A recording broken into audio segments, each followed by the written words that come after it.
चलिए खबरों में आगे बढ़ते बताते चले स्पेशल रिपोर्ट में कि गजा के युद्ध को 200 से ज्यादा दिन हो चुके हैं और अब बड़ी खबर यह है कि इस युद्ध में चीन कूद पड़ा है। चीन के आने से सबसे बड़ा खतरा इजराइल पर मंडराने लगा है।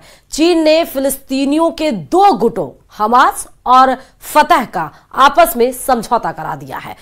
इस बड़ी डील के बाद अब गजा से लेकर तेल अवीव तक इजराइल को डबल अटैक की वार्निंग मिली है। देखिए रिपोर्ट।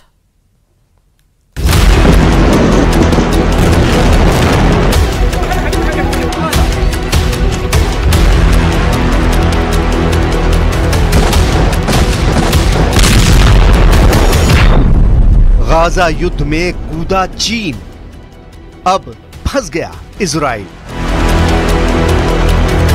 200 दिन की जंग के बाद इजराइल के लिए गाजा युद्ध एक बार फिर नासूर बनता जा रहा है।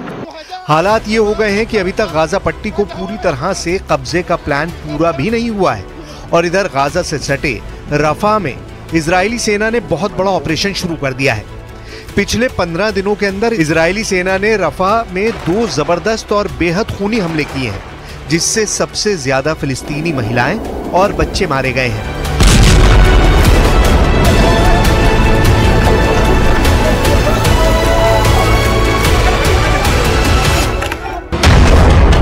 लेकिन इस बीच हारते हमास ने चीन की मदद से ऐसा कदम उठाया है जो इजराइल पर बहुत भारी पड़ सकता है।